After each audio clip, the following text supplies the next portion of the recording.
मैं खरगोन की ग्राम डोंगर चिचली की धरती पर नमन करता हूं और समस्त हमारे जितने भी जो आदिवासी बहनें हैं, भाई हैं, उन सभी को मैं पहले सेवा जोहार करता हूं।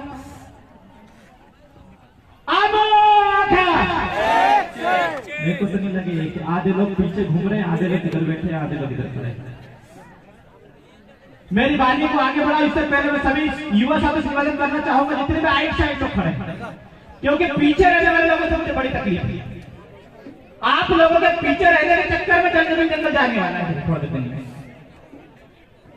तो जितने भी हमारे साथी हैं उनसे निवेदन करूंगा कि आप लोग थोड़ा सा आगे आए। मैं 300 किलोमीटर दूर चल के आया हूं और कल ही मेरा जिला उधर क्लियर हुआ और आज आपके बीच में खड़ा हो गया हूं।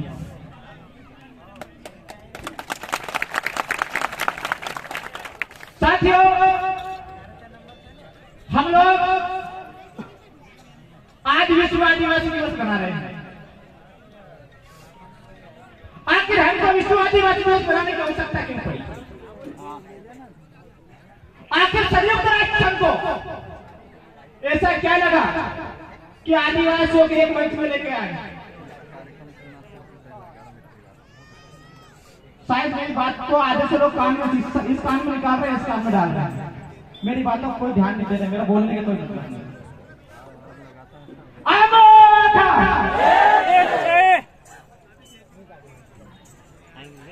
जब संयुक्त राष्ट्र संघ को ये लगा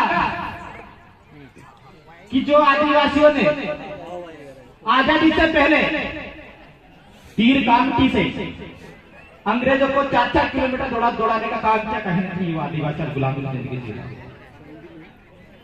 उस आदिवासी को कैसे जिंदा रखा जाए, उस आदिवासी संस्कृति को कैसे जिंदा रखा जाए, उसका अस्तित्व कैसे जिंदा रखा जाए।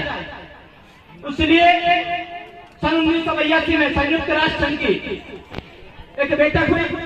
मानवाधिकार के उस बैठक में एक कार्यदल का गठन किया गया और सबसे पहली बार पूरे भारत के अंदर, पूरे देश के अंदर 1994 में 9 अगस्त 1994 को विश्व आदिवासी दिवस के रूप में हम सभी लोग मनाने लगे हैं।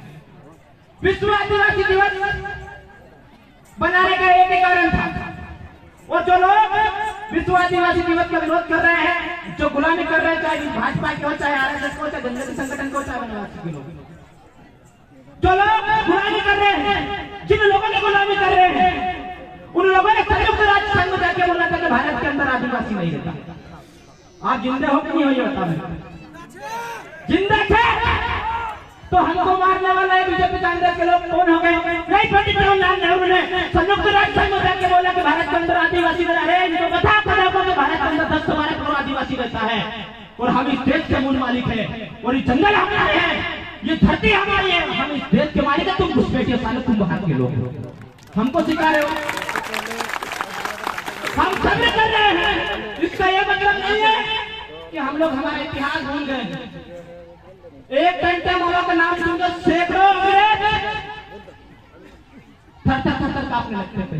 अगर एक आदिवासी का टाइम टेबल में तुमको भजने की रास्ता नहीं छोड़ेंगे, गारंटी के साथ बोल रहा हूँ आप लोगों को। मजबूर मत करो हमको। आदिवासी किसी को छेड़ता नहीं है, और जो आदिवासी को छेड़ता है उसको छोड़ते नहीं।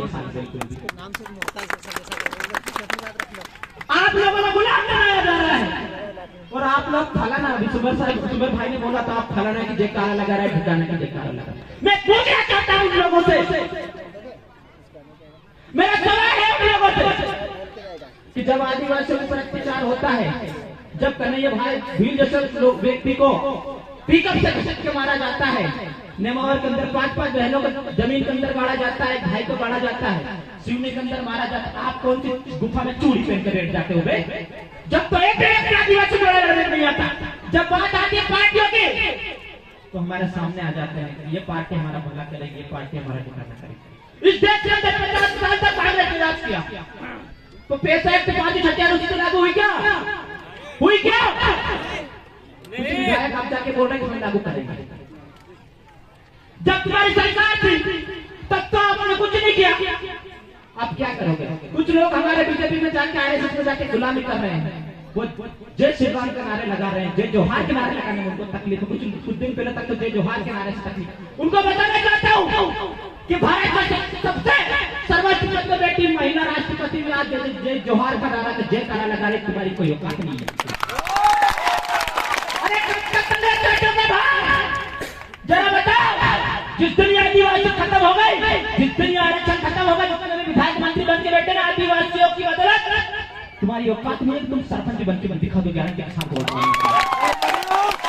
जिस दिन आदिवासी खत्म हो गई, जिस दिन हमको हिंदू बन के गए, जितने भी हमारे जो 46 विधायक और जो 6 सांसद है और 1 सांसद है, ये देखना छूट ये मंदिर में जाके झाड़ू साफ करेंगे। मेरी बात को लिखते हैं आप लोग, इनको बताना चाहता हूं समय है अभी भी, जाग जाओ और समाज के बीच में जाओ, समाज माफ कर देगा। नहीं तो जो लोग आप जिनके साथ बैठे हैं ना, वो लोग आपको माफ करने वाला नहीं। मैं लिख के दे रहा हूं आप लोगों की गारंटी के साथ। आज हमारे लोगों की हालत बकरे की जैसी हो गई है, बकरा शेर को अपना मालिक समझ रहा है। इससे हमारे जनजाति वनवासी के भाई बिल्कुल अपनी भाजपा RSS को अपना बाप समझने को बैठे। अरे तुम्हारा बाप तो कोई दूसरा है, तुम्हारा बाप ये बिरसा मुंडा टाइम का भीला, इसको बाप बोलो, वो लोग घुसपैठी लोग है, बाहर ही बैठे भाई। बहुत सारे लोग बोलते हैं कि मामा, मेरी नजर में तो हमारा एक ही मामा था भाई। कौन था? हमारा तो एक ही मामा था, टांटे मामा। ये तो साला फर्जी मामा है पूरी तरीके से। लेकिन मामा के राज में मामा किसको बोलते हैं? जहाँ पे 99% बहन बेटी सुरक्षित रहती है, 90% बहन बेटी ना हमारी भांजे सुरक्षित रहती है, इस मामा का राज में है क्या? नहीं है। ये काय का मामा? फर्जी मामा है, नंबर का पूरी तरीके से। काय को मामा बोलते हो भाई? इसको फर्जी मामा है पूरी तरीके से। हमारा तो एक ही मामा था, टांटे मामा, जिसके राज में 100% हमारी बहन बेटा सुरक्षित रहती थी। तो कौन हुआ हमारा मामा? आज जो लोग डुप्लीकेट मामा का जैसे नारा लगा रहे हैं, उनको बताना चाहता, अगर ये मामा नहीं रहता ना तो आप भी नहीं रहते। लिख के रख लो मेरी बात, आप चपरासी बन के रहते पूरी तरीके से। आज हमारे लोगों को पुलिस में जाने का मौका मिला, हमारे लोगों को नौकरी लगने का मौका मिला, हमारे लोगों को जमीन मिली, और हमारे लोग उसी जमीन को खाना का नारा किसी दूसरे बात का लगा रहे। इस बात का हमको तकलीफ है सबसे ज्यादा। इनको बताना पड़ेगा भाई। और मेरी एक ही आदत है, बहुत सारे लोग मुझे बोलते हैं भाई आप लोग किसी व्यक्ति को खुला बोलते, ये युवा साथी पढ़े लिखे लोग इनको सब समझ में आता है। और मैं चाहता हूँ हमारे पास इतना समय भी नहीं है कि हम लोग इनको गुमराह करें। मेरे तो देखो आदिवासी भाई बहुत खतरनाक होता है, और उसकी सीधी बात निशाने पर लगती है। हमारी घुमा फिरा के हमारी आदत नहीं घुमाने फिराने, हम आदिवासी लोग आप सरकार में बैठो ना बैठो, लेकिन देखो संगठित रहो, कुर्सी में मत बैठो, वाले कुर्सी हिलाने वाले बन जाओ, आपका काम हो जाएगा। गारंटी के साथ बोल रहा हूँ आप लोगों को। और जितने भी भाजपा कांग्रेस के लोग हमारे कदमों में आ जाएंगे, लिख के रख लो मेरी बात को। मध्य प्रदेश के अंदर 1.5 करोड़ आदिवासी है, हम इनको पटियाला कर देंगे झटके के अंदर। मध्य प्रदेश के अंदर 2 करोड़ आदिवासी है, गलती से अगर आदिवासियों को छेक किया गया तो मध्य प्रदेश के अंदर बाढ़ आ सकती है। लेकिन इनको संगठित हो जाओ, मैं गारंटी के साथ बात को बोल रहा हूँ। ये ताकत है आप लोगों की, क्योंकि वो बाहरी लोग हम तो लड़ नहीं सकते, उनको पता है आदिवासी बच्चा खतरनाक होता है, इसलिए उन्होंने हमारे भाई को खड़ा कर लिया। अब हमारे भाई तो छेड़खानी उठाए हो गए खड़े लेकर हमारे सामने। उनको नहीं पता कि ये लोग हमको मारने के बाद तुम्हारा भी नंबर आ जाएगा, लिख लो मेरी बात को गारंटी से। और तुमको तो खतरनाक तरीके से मारेंगे ये लोग। इसलिए इस समाज के बीच में जाओ, इस समाज के साथ खड़े हो जाओ। ज्यादा कुछ भी नहीं कहूंगा साथियों, लेकिन आज सब लोगों ने मुझे यहाँ पे बुलाया, मैं आयोजन कमेटी का धन्यवाद देना चाहता हूँ। और मेरे बीच में मेरे मार्गदर्शक दादा कोलाल खट्टे जी बेटे, मेरे भाई सुमेर जी बड़ोले जी बेटे हैं, और मेरे दादा दयाराम जी ठाकुर बैठे हुए ऐसे बहुत सारे लोग बैठे हैं। आज की लड़ाई कौन लड़ेगा मेरे को ये बताओ फिर। हमारे 46 लोग लड़ेंगे कि 6 सांसद लड़ेंगे कि राज्यसभा सांसद लड़ेगा कि हमारा हम जैसे 32 लोग लड़े, कौन लड़ेगा बताओ। अरे हम जैसे 32 लोगों को लड़ना है तुम्हारी लड़ाई, और आज कोई लड़ना है तुम्हारी लड़ाई, कोई नहीं लड़ेगा। दूसरा लिख के रखो मेरी बात को, तुमको खत्म करने वाले लोग, लड़ने वाले लोग कोई नहीं है। और जिस कौम में लड़ने वाले लोग हो जाते हैं, उस कौम को कभी कोई माई का गुलाम नहीं बना सकता, मैं लिख के रखना। और आदिवासी वो कौम है, लड़ाकू कौम, जिसने अंग्रेजों के देश को भगाया। तो लोग हर तरीके से हमको देशभक्ति सिखा रहे। अरे गधो, इतिहास उठा के देखो, इतिहास। अगर तुम जज के बनने लग जाओगे ना हमारे आदिवासी महापुरुषों के, तो दिन कम पड़ जाएगी 365 दिन ही हमारे लाखों आदिवासी इस देश की कुर्बानी के लिए शहीद हुए।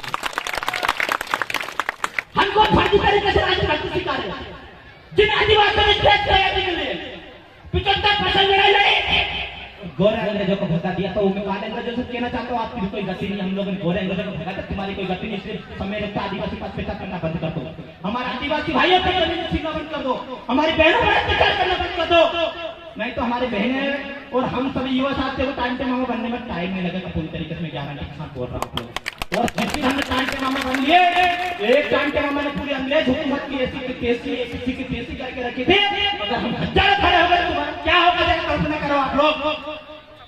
और आप लोगों को भी कहना चाहता हूँ कि हम वो कोर्ट के लोग हैं, हम उस भूसा मिंडा की औलाद है, उस चांटा भीम की औलाद है, जिसने सर कटाना मंजूर नहीं, लेकिन कभी दुश्मन से आगे झुकना मंजूर नहीं किया। हम ऐसे महापुरुषों की औलाद है, गर्व होना चाहिए हमको, और गर्व होना चाहिए हमको आदिवासी कहने पे। जो लोग संजय वनवासी बोल रहे हैं, उनका सवाल है मेरा, वो कान पकड़ी बकरी की तरह हो गई है उनकी हालत। उनका मालिक बोलता है कि इसके ऊपर भूको तो वो भूक देते हैं, इसको काटो तो काट देते हैं। ऐसे कैसे हाथ बताओ मेरे को जनजाति वनवासी वालों की, अपने ही भाई के खिलाफ लड़ते। अरे लड़ना है तो उन अधिकारों के लिए लड़ो जिनके लिए टांटे मामा हमारे मिट गए थे, जिसके लिए मिट गए थे, जिस समाज के लिए लाखों आदिवासी शहीदों में थे, उस समाज को बचाने के लिए लड़ो। समाज रहेगा तो हम रहेंगे। ये पार्टी, ये फलाना संगठन, तो वो कोर, तो ठिकाना, तो फलाना, अरे समाज ही खत्म हो जाएगा। तुम्हारा संगठन का तुम क्या चार रखोगे, तुम्हारी पार्टी का चार रखोगे, बताओ मेरे को। इसलिए ये समाज को बचा लो, इसका हक अधिकार को बचा लो। तुमको कोई जरूरत नहीं है, जहां भी खड़े हो जाओगे तुम एक तरफा निकल जाओगे। लिख रख लो मेरी बात। अभी हमारे जैसे युवा साथियों ने एक तरफा बीजेपी कांग्रेस के लोगों को धूल चटाकर एक तरफा जीत हासिल की है। ये समाज की ताकत और ताकत बरकरार रहनी चाहिए आप लोग उसके। आज मैं एक मामूली सा 21-22 वर्ष का युवा हूं, आप सब लोग बेहतर तरीके से देखते हैं। कहीं ना कहीं हमको डर है समाज का, तो 300 किलोमीटर दूर से चल के आए हैं इस समाज के लड़ते। और हमारे अंदर एक ये बड़ा वचन है बहुत सारा कि जिन आदिवासी हमारे महापुरुष ने हमको आजाद कराया, कल से ऊपर जाके ये न सोचे कि जिन गधों को हमने आजाद कराया वो कांग्रेस बीजेपी की गुलामी कर रहे हैं, उनका हक अधिकार खत्म हो रहे हैं। और वो जब ऊपर से देखता हूँ मैं सोचता हूँ कि गधों को हमने आजाद करा थे, अच्छे से अंग्रेजों के टट्टी साफ कर करते, कोई दिक्कत नहीं, इनके लिए मर मिट गया। वो ये बात ऊपर सोच रहे होंगे। और जब हमारी आने वाली पीढ़ी, जब हम जब 5 साल बाद 10 साल बाद पूछेंगे, जब हमारे जमीन खत्म हो जाएंगे, हमारे अधिकार खत्म हो जाएंगे, जब वो लोग पूछेंगे कि हमारे महापुरुषों ने तो अंग्रेजों को भगाया था, गुलाम भारत देश के अंदर जब भारत आजाद भी नहीं था, तो तुम लोग तो भारत आजाद होने के बाद में हमारा अधिकार नहीं बचा पाए, तो तुम काहे के आजाद हुए बे, तुमको तो गुलाम ही रहना था। ये बात वो हमसे बोलेंगे। इसलिए हमको हमारे लिए नहीं लड़ना है, उन महापुरुषों के लिए लड़ना है, और आने वाली समय के लिए, आने वाली नई पीढ़ी के लिए लड़ना, ताकि वो हमको गुलाम ना करें, इसलिए हमको लड़ना है साथियों। ज्यादा कुछ नहीं कहूंगा, बहुत सारा समय भी नहीं है, लेकिन आप सब लोगों को मैं कहना चाहता हूँ, हमको संगठित रहना है, एकता के साथ रहना है। और आज एकता क्या होती है आप सब लोगों को बताना चाहता हूँ। आज के बीच में मैं खड़ा हूँ, 24 तारीख को मई के अंदर खाते का अंदर बड़ा आंदोलन हुआ था। मुझे 6 महीने के लिए जिला बदल किया था, लेकिन इस समाज, इस आदिवासी समाज के एक एकता की बदौलत 2.5 महीने के अंदर सरकार घुटने देखकर मध्य प्रदेश देवास जिले के अंदर वापस बुला था। मैं गर्व महसूस करता हूँ अपने समाज पे, और एक ताकत है हमारी समाज की। और जब मेरे समाज मेरे साथ है, या लाना फड़ाना ठिकाना ऐसा किसी की हमको कोई जरूरत नहीं है। जहां भी हमारा समाज चल पड़ेगा, इतिहास हम बदल के रखेंगे, गारंटी के साथ बोल रहा हूँ। तो साथियों, हमारी बहनों से भी कहना चाहता हूँ, आप सब भी रानी कांजन, रानी दुर्गावती के वंश से अपने आप को कमजोर मत समझो। जिस कौम में महिलाएं हमारी आगे हो जाती है, वो कौम तो कभी किसी कंडीशन में खत्म नहीं कर सकता। लिख के रख लो मेरी बात। और ये हमारी माता बहन बेटी है, उस बात का संदेश है, और 21वीं सदी का संदेश है कि आदिवासी जागरूक हो गया है। कांटे मामा की ट्रेन में बैठ गए हम लोग, और उसमें ब्रेक भी नहीं है। एक दादा ने कहा था, उसमें ना तो ब्रेक है ना उसमें कुछ आता, जो भी सामने आएगा उसको हम खत्म कर देंगे पूरी तरीके से। हम लोग संविधान को मानने वाले लोग हैं, कानून को मानने वाले लोग हैं। इसका यह मतलब नहीं कि हमको तीर चलाना नहीं आता, कि भाला चलाना नहीं आता। आज भी हम 1 किलोमीटर दूर तक गोपन से पत्थर मार सकते हैं, फेंकने की क्षमता रखते, गलत फहमी